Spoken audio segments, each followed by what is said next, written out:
গেল অক্টোবরের ৫ তারিখ দেশের রাজনৈতিক অঙ্গনের তারকা খ্যাত AQM বদরুদ্দোজা চৌধুরীকে হারিয়েছি আমরা। ৯৪ বছরের দীর্ঘ রাজনীতির পাশাপাশি চিকিৎসক, লেখক ও উপস্থাপক হিসেবে পারদর্শী ছিলেন বিএনপির প্রতিষ্ঠাকালীন মহাসচিব। পরবর্তীতে গঠন করেছিলেন নিজের রাজনৈতিক দল বিকল্প ধারা। একই মাসের ১৬ তারিখ জীবনাবসান ঘটে বাংলাদেশের রাজনীতিতে অগ্নিকন্যা খ্যাত মতিয়া চৌধুরীর। মৃত্যুর সময় তার বয়স ছিল ৮২ বছর।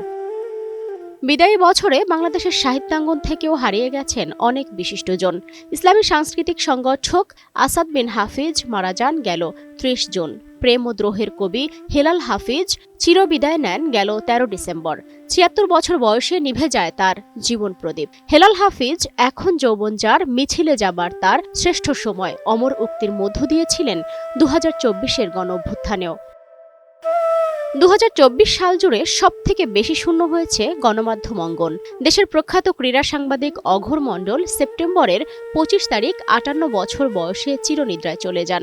একই মাসের ২৭ তারিখ মহান ভাষা আন্দোলনের অকুতোভয় সৈনিক, প্রবীণ সাংবাদিক অধ্যাপক আব্দুল গফুর পৃথিবী ছেড়ে চলে যান। ভাষা আন্দোলনের প্রথম সাংস্কৃতিক সংগঠন তমদ্দিন মজলিসের প্রতিষ্ঠাকালীন সাংগঠনিক সম্পাদক ছিলেন তিনি। এছাড়া ভাষা আন্দোলনের মুখপত্র সৈনিক পত্রিকার সম্পাদক ছিলেন Abdul Gafur. Dhaka reporters unity DRU এর প্রতিষ্ঠাতা সদস্য মুক্তিযোদ্ধা বদিউল আলম মারা যান ২৯ সেপ্টেম্বর। রেডিও বাংলাদেশের সংবাদ প্রবাহ গ্রন্থাকার ও ঢাকা রিপোর্টার্স ইউনিটির সাবেক সভাপতি সাংবাদিক আজমল হোসেন খাদেম মারা যান ১৬ সেপ্টেম্বর। হৃদরোগে আক্রান্ত হয়ে ৭৬ বছর বয়সে তার মৃত্যু হয়। বাংলাদেশ ফেডারেল সাংবাদিক ইউনিয়ন BFUজের সভাপতি রুহুল আমিন গাজী কিডনি সংক্রান্ত জটিলতায় চিরনিদ্রায় যান ২৪ সেপ্টেম্বর।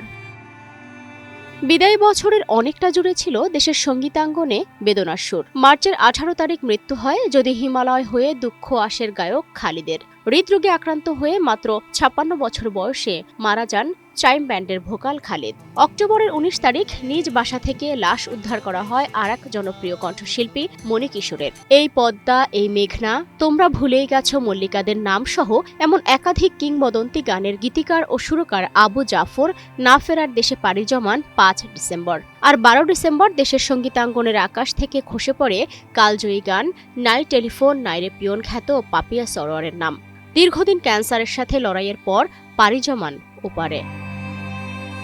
২০২৪ সালে অনেকটাই শূন্য হয়েছে দেশের ক্রীড়া অঙ্গনও। স্বাধীন বাংলা ফুটবল দল ও স্বাধীন বাংলাদেশের প্রথম জাতীয় ফুটবল দলের অধিনায়ক জাকারিয়া পিন্টু চিরবিদায় নেন ১৮ নভেম্বর। মৃত্যুকালে তার বয়স হয়েছিল ৮১ বছর।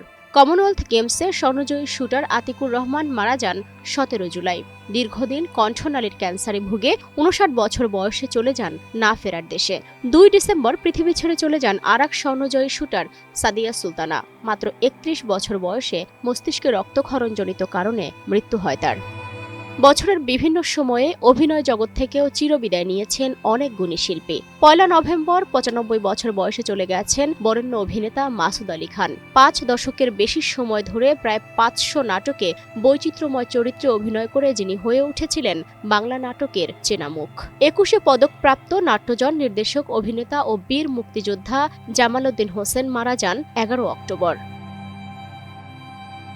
২৪ নভেম্বর চিকিৎসাধীন অবস্থায় মৃত্যুবরণ করেন সাবেক প্রধান বিচারপতি রুহুল আমিন।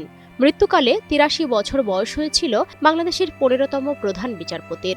৯ ডিসেম্বর মারা যান ভাষা সৈনিক ফজলুল হক। তার বয়স হয়েছিল ৮৫ বছর।